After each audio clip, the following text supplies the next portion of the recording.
శ్రీ గురుభ్యో నమ. శ్రీమాత్రే నమ. అచింత్య వ్యక్తరూపాయ నిర్గుణాయ గుణాత్మనే సమస్త జగదాధారమూర్తయే బ్రహ్మణే నమ. మిథున రాశికి ఆదాయం 14, వ్యయము 8, రాజ్యపూజ్యము 6, అపమానం 1. మిథున రాశి వారికి చాలా బాగుంది ఈ సంవత్సరము. నేను ఎవ్వరికి నెగిటివ్ చెప్పడానికి లేదు, పూర్తిగా పాజిటివ్ చెప్పడానికి లేదు. ఎందుకోసం అంటే ఈ సంవత్సరం గురుగ్రహము సంవత్సర ఆదిలో మొట్టమొదటిగా జూన్ వరకు మిథున రాశిలో సంచరిస్తున్నాడు. తర్వాత అక్టోబర్ వరకు కర్కాటక రాశిలో సంచరిస్తున్నాడు. నవంబర్, డిసెంబర్, జనవరి వరకేమో సింహరాశిలో సంచరిస్తున్నాడు. సో నవంబర్, డిసెంబర్, జనవరి వరకేమో సింహరాశిలో సంచరిస్తున్నాడు. మళ్ళీ కర్కాటక రాశి లోపలికి వస్తున్నాడు. మళ్ళీ జూలైలో సింహరాశిలోకి వస్తాడు. కాబట్టి ఈ సంవత్సరము గురుగ్రహము అందరికీ బెనిఫిట్ ఇస్తున్నాడు.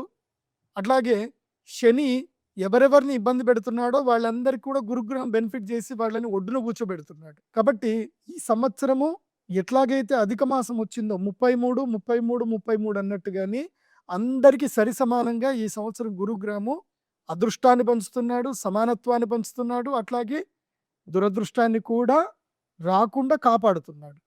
ఈ విధంగా గురుగ్రహం ఈసారి ఉన్నాడు. అందుకే మిథున రాశి కనుక చూస్తే ఆదాయం 14, దశమ స్థానంలో శనిగ్రహం ఉంటే ఏం చేస్తాడు అంటే శని మొత్తం ఉద్యోగ నష్టం చేస్తాడు, స్థానభ్రష్టం చేస్తాడు. ఎక్కడ కూడా ఏ స్థానంలోనూ సరిగ్గా కూర్చొనివ్వడు, ఇబ్బందులు పెట్టిస్తాడు. చేసే ఉద్యోగంలో రాజకీయాలు ఎక్కువైపోతాయి, మనస్పర్ధలు ఎక్కువైపోతాయి. ఎక్కడ కూడా పనిలో ప్రశాంతత ఉండదు. కానీ గురుగ్రహం ఏం చేస్తున్నాడు? అనుగ్రహిస్తున్నాడు, కర్కాటక రాశి లోపలికి ప్రవేశించు. కాబట్టి మిథున రాశి వారికి ఈ సంవత్సరం ఏం జరుగుతుందంటే ఆదాయం బాగానే ఉంది, 14 ఆదాయం ఉంది, వ్యయము 8 ఉంది. అంటే ఖర్చులు కూడా ఆదాయానికి తగ్గట్టుగా ఖర్చులు ఉంటాయి, కానీ తక్కువగా ఖర్చులు ఉంటాయి. కాబట్టి లాభాలు చాలా చక్కగా ఉంటాయి మిథున రాశికి. రాజపూజ్యం 6, మెచ్చుకునేటువంటి వాళ్ళు. అంటే ఈ సంవత్సరం అప్రిషియేషన్స్ చాలా ఎక్కువగా ఉంటాయి. ఏ పని చేసినా సరే మీకు చేసిన పనికి చక్కనిగా గౌరవ మర్యాదలు లభిస్తాయి, ప్రమోషన్లు లభిస్తాయి. కాబట్టి వృత్తిలో ఒక సంతృప్తి అనేది ఉంటుంది, చేసే పనిలో సంతృప్తి ఉంటుంది. అవమానం ఒక్కటే ఉంది, అది కూడా కుటుంబ సభ్యుల చేత మాత్రమే అవమానాలు ఎక్కువగా ఉంటాయి, బయట నుంచి తక్కువగా ఉంటాయి. కాబట్టి ఒక్కటే అవమానం ఉంది, ఎక్కువగా అవమానాలు లేవు. అంటే తిట్టేవాళ్ళు కొంతమందే ఉంటారు. కాబట్టి ఈ సంవత్సరం కనుక చూస్తే మిథున రాశి వారికి బాగుంది. సంవత్సర ఆదిలో అంటే గురుగ్రహము మొట్టమొదటిగా జన్మక్షేత్రంలోనే మీ మిథున రాశిలోనే ఉన్నాడు. కాబట్టి గర్వము, మదము, దర్పము, అదేవిధంగా మానసిక అశాంతతి ఇలా ఉంటాయి. కాబట్టి జూన్ వరకు మిథున రాశి వారు ఏం చేయాలి అంటే అదుపు, మాట పొదుపు, ప్రశాంతంగా ఉండండి. ఎలాంటి నేను అన్న భావనకి వెళ్ళకండి. కొంచెం వైరాగ్య చింతనతో ఉండండి. ఎవరు ఏదన్నా సరే పెద్దగా రియాక్ట్ అవ్వకండి. ప్రశాంతతని అలవర్చుకోండి. ఇప్పుడు ఏం జరుగుతుందంటే మానసిక దుఃఖం ఎక్కువగా జరుగుతుంది. గురుగ్రహం స్వక్షేత్రంలో ఉండడం వలన అహంకార దర్పం పెరుగుతుంది. కాబట్టి ఇది నాది, నేను గొప్ప అన్న ఆలోచన నుంచి కొంచెం దూరం అవ్వండి. దైవాలోచనలో ఉండండి. దీనివల్ల జూన్ వరకు ఇలాంటివి పాటిస్తే కనుక జూన్ వరకు గురుగ్రహం వల్ల ఎలాంటి హాని జరగదు, శనిగ్రహం వల్ల ఎలాంటి ఇబ్బందులు జరగవు. జూన్ నుంచి కర్కాటక రాశి లోపలికి గురుగ్రహం ప్రవేశిస్తాడు. కాబట్టి అక్టోబర్ 31వ తారీఖు వరకు అద్భుతమైన సమయం ఉంటుంది, ధనలాభం ఉంటుంది, పట్టిందల్లా బంగారం ఉంటుంది, ప్రజాదరణ పొందుతారు, మంచి కీర్తి ప్రతిష్టలు వస్తాయి, ఎక్కడికి వెళ్ళినా పనులు చక్కబడతాయి. అండ్ వ్యాపారంలో ఏదైనా ఉంటే కనుక అక్షయ తృతీయ నుంచి మీరు వ్యాపారాలు ఏమైనా ఉంటే ప్రారంభం చేసుకోండి. వరలక్ష్మి వ్రతం నుంచి ఏదైనా వ్యాపారాలు ప్రారంభం చేసుకోండి, అద్భుతంగా అన్నీ రాణిస్తాయి. ధనత్రయోదశి వరకు అదృష్ట సమయము మీకు యోగిస్తుంది. కాబట్టి నేను మిథున రాశి వారికి చెప్పేది ఏంటంటే మీకు అక్షయ తృతీయ నుంచి అదృష్ట యోగం రాబోతుంది. కాబట్టి మీరు అక్షయ తృతీయ డేట్ని నోట్ చేసి పెట్టుకోండి. మన శ్రీచక్ర పీఠంలో అక్షయ తృతీయ రోజు మహాలక్ష్మి యాగం జరుగుతుంది, సహస్ర కుంభాభిషేకం జరుగుతుంది. కాబట్టి యాగానికి అటెండ్ అయ్యి అమ్మవారి యంత్రాన్ని తీసుకోండి, వరించేటువంటి అదృష్టాన్ని పట్టుకోండి. దీనివల్ల ద్వితీయ గురుడు ధనస్థానంలో గురువు వచ్చినప్పుడు అద్భుతంగా యోగిస్తాడు. దీనివల్ల లాభాలు కలుగుతాయి. ద్వితీయ గురుడు కలిగించేటువంటి లాభాల వల్ల సంతోషాన్ని ఆస్వాదించండి.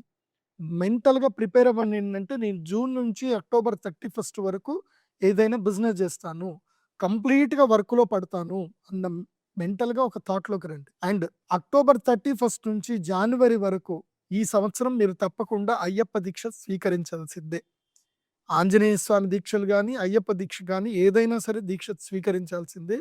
ఎందుకోసమంటే ఈ సంవత్సరము మీకు గురుగ్రహము 3వ స్థానానికి అతిచారుడే వెళుతున్నాడు కాబట్టి తృతీయ స్థానానికి వెళితే సోదరులతోటి కలహము, మనస్తాపం, అదేవిధంగా ఆకస్మిక ధన నష్టము, తర్వాత ఏవైనా ప్రమాదాలు జరిగే అవకాశం ఉంటుంది. కాబట్టి భగవద్ ఆరాధనలో ఉండగలిగితే గనుక ఏ నష్టం జరగదు. కాబట్టి ఈ సంవత్సరం మిథున రాశి వారు, అదేవిధంగా మేషరాశి వారికి కూడా చెప్పాను.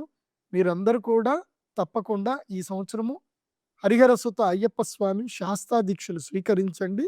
మీరు ఇక్కడనే దీక్ష తీసుకొని ఇక్కడనే విరమించినా పర్వాలేదు. కానీ ఏదైనా ఒక దీక్షలో ఉండండి. ఆ భగవంతుని అనుగ్రహం మీకుంటుంది. అది కాకుండా ఈ యొక్క మిథున రాశి వారికి అఖండ రాజయోగ సిద్ధి కలుగుతుంది. అది ఎప్పుడు అంటే మాఘమాసము నుంచి వచ్చేటువంటి సంవత్సరం అంటే 2027వ సంవత్సరము మాఘమాసం నుంచి అఖండ రాజయోగ సిద్ధి ఉంది. అంటే గోదావరి పుష్కరాలు వచ్చేంత వరకు ఎవరికైతే బాగుంది అని అంటే అది మిథున రాశి వారికే అఖండ రాజయోగ సిద్ధి ఉంది.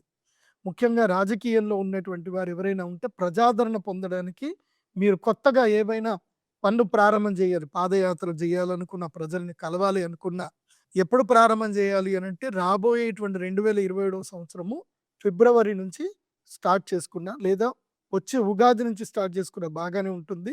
గురుడు అఖండ రాజయోగాన్ని ప్రసాదించబోతున్నాడు మిథున రాశి వారికి. ఎప్పటి నుంచి ఎప్పటి వరకు అంటే 27 ఫిబ్రవరి నుంచి 2027 జూలై వరకు అఖండ రాజయోగ సిద్ధిని కలిగించబోతున్నాడు గురుగ్రహం. కాబట్టి మీరు ఇవన్నీ కూడా పాటించండి, సంతోషంగా ఉండండి. అయితే గురుగ్రహ జాతకులు ఎవరైతే ఈ మిథున రాశి జాతకులు ఎవరైతే ఉందో గురుగ్రహ అనుగ్రహంతో గృహ రుణాలు ఏమైనా ఉంటే కనుక ఈ సంవత్సరం తీసుకునే ప్రయత్నం చేయండి. గృహ రుణాలు కూడా తీర్చే ప్రయత్నాలు చేస్తారు. చక్కగా లాభం కలుగుతుంది. కొత్తగా వ్యాపారాలు ప్రారంభం చేయండి అని మాత్రం నేను మిథున రాశి వారికి ఈ సంవత్సరం అడ్వైజ్ చేస్తాను. ఉద్యోగం మానొచ్చు. ఏది జూన్ తర్వాత ఉద్యోగాలు మానేసి అంటే చాలని శాలరీస్ ఉంటే మానేసి చక్కగా వ్యాపారం చేసుకోవచ్చు. బాగుంటుంది. మిథున రాశి వారికి నేను పరిహారం ఒకటి చెప్తాను. ఈ పరిహారాన్ని తప్పకుండా ఫాలో. మీ జాతక రీత్యా మీకు శనిగ్రహము అంత ప్రతికూలంగా ఉన్నాడు. శనిగ్రహం అనుకూలంగా లేడు. కాబట్టి ఏం చేయాలి అనంటే కృష్ణ స్ఫటికమాల, ఈ యొక్క మాలను మీరు మెడలో వేసుకోండి. శనిగ్రహానికి సంబంధించిన దశమ స్థానానికి సంబంధించిన సమస్యలు దూరం అవుతాయి. అదేవిధంగా భాగ్యంలో రాహు ఉన్నాడు. ఆ రాహు కూడా మీకు ఇబ్బంది కలగకుండా అన్ని సమస్యలు దూరం చేస్తాడు. కాబట్టి కృష్ణ స్ఫటిక మాల వేసుకోండి. అంతా మేలు జరుగుతుంది.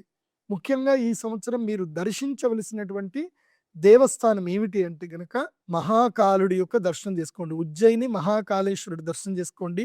హరసిద్ధి మాత దర్శనం చేసుకోండి. జూన్ లోపల దర్శనం చేసుకోండి. అక్షయ తృతీయ రోజు తప్పకుండా మహాలక్ష్మి యాగం అటెండ్ అవ్వండి. మీకు అద్భుత రాజయోగ సిద్ధి కలుగుతుంది. సర్వే జన సుఖినో భవంతు. శ్రీమాత్రే నమః.